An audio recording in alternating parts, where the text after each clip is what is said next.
Kung hindi sa tent, sa mga pinagtagpi-tagping yero muna umaasa ang ilang taga-Catanduanes para may masilungan. Marami kasi ang nawala ng tahanan sa paghagupit ng Super Typhoon Pepito. At para maibsan ng kumakalamnat yan, hinatiran sila ng GMA Kapuso Foundation ng mga food pack. Sa trapal na ito muna nakatira ang pamilya ng mangingisdang si Tomas mula sa Baras sa Catanduanes. Dahil nakatira malapit sa dagat, na-wash out ng alon at hangin ang kanilang bahay dulot ng bagyong Pepito. Hindi rin nakaligtas ang kanyang bangkang pangisda. Mabuti na lang daw at lumikas silang mag-anak bago pa man dumating ang bagyo. Naglakas siya ng perimeter. Kaya tumas dito sa Seoul na.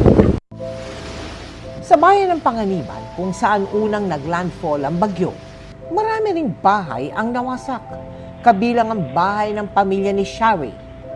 Ang diskarte niya ngayon para may masilungan ang mga anak, pinagtagpi-tagping lumang yero.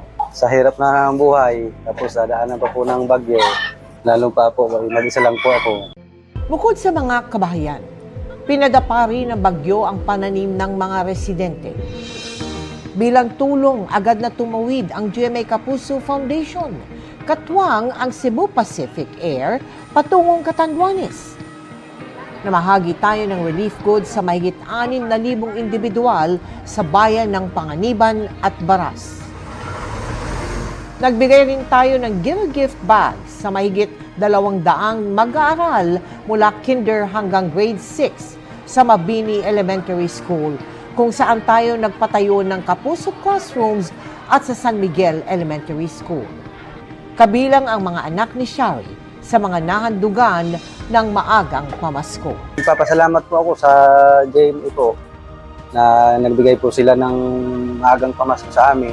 Sa mga nais pong tumulong, maaari kayong magdeposito sa aming mga bank account o magpadala sa Cebuana Luwilier. Pwede ring online via GCash, Shopee, Lazada, Globe Rewards at Metrobank Credit Card.